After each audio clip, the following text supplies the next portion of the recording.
Hello, my name is Mackie, and welcome back to day 5 of our Worlds Review. Now, I know what you're thinking. Do I miss something from my DFM review? And I think I have. Now, the one statistical nugget that I never got from my DFM is that they're the only team to win a game out of China, which they beat RNG in Worlds 2022 last year. Although they lost, I think that's some kind of historical moment that should not be buried, of course, with the loss. But so I'm just gonna get that out there. I'm sorry if you got the LGL video and you didn't get that. I just wanted to put that thing out there before many people. So let's go with our own PCS favorites, PSG Talon. PSG Talon are the winners of 5 PCS titles, one of which when they were Talon in the 2020 when they were after the merging of the LMS, and the other 4 is when they were merged with Paris Saint-Germain, actually 4 out of 5 because CFO won last year. So actually that should be 6. Yeah, that is 6 because they just won this year. So PSG have now won 6 PCS titles, and 5 of which the ownership of PSG. So they are the most decorated team in the short but most importantly dominant era of the PCS. So without any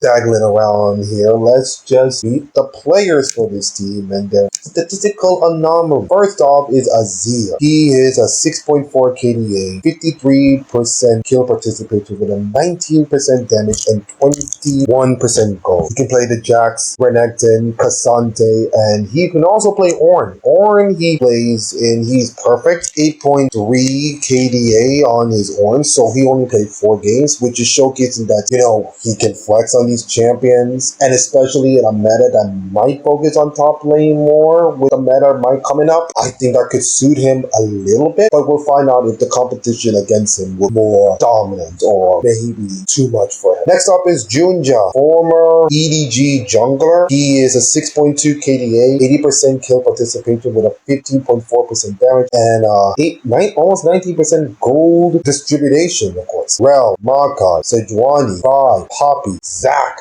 you name it, he delivers. And I said Jujuan is a former veteran member of the EDG, which means he probably played a lot of games, of course. So going into an environment of PSG when he knows how to win and plays well, I feel like he's kind of like a weak spot, of course, because he is the least amount of damage person except the support, 15.4% damage, which is pretty much good for him. So I think it's him needs to step up for this team, and I think these play-ins are going to be a test for him, of course. Next up is our boy Maple, our former Flash Wolves Maple. Now he replaced Yubao after the, how do I say this, dismal MSI performance, of course. It was not the best MSI performance. 69% kill participation, nice. 30.4% damage, 22.6% gold percentage, and he plays 12 games on Jace. 12, not 5, not 6, not 7, 12, with a 92% win rate with an 8.3 KDA. That is ridiculous, especially for him. That is unbelievably ridiculous. He plays Azir as well. He plays the Annie just a little bit,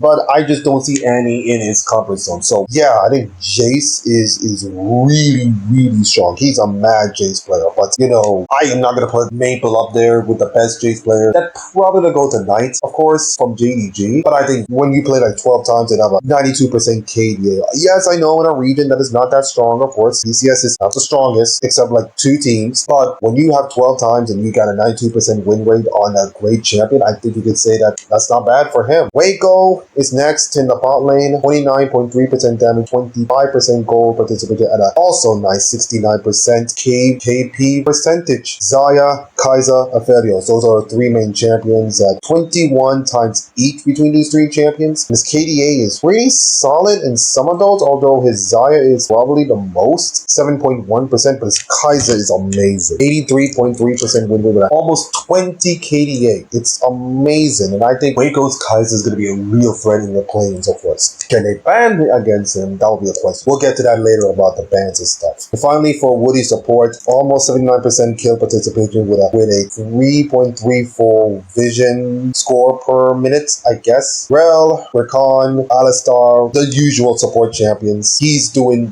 decently well on them. I think this could be the same if the mana might move the enchanters. It could be rough for him because I saw him play 2 games of Menial. Although he got to 2 wins, I just don't see him viable on enchanters.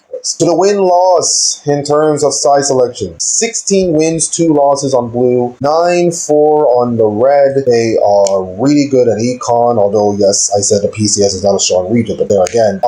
Banned by PSG. Oh man, LeBlanc is getting really banned by PSG a lot. 45% ban rate, 32 on the red side. I getting banned 19%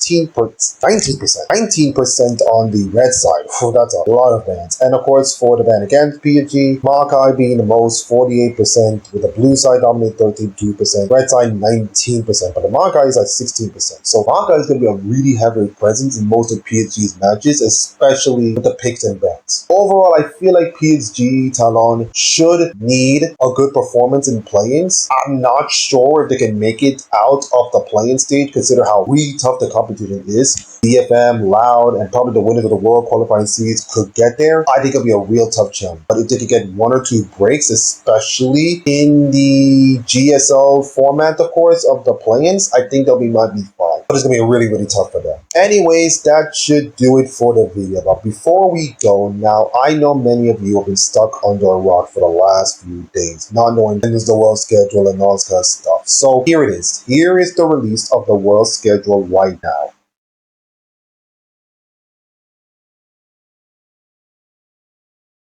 And as you can see, co-streaming and all this kind of stuff are going to be allowed in there. So if you wanted to co-stream with your buddies, do so. I will link the description of the whole thing on the website from lolesports.com. I don't know why they do that website, of course. Anyways, that should do it. We will see you guys for day 6 tomorrow, everyone. Goodbye.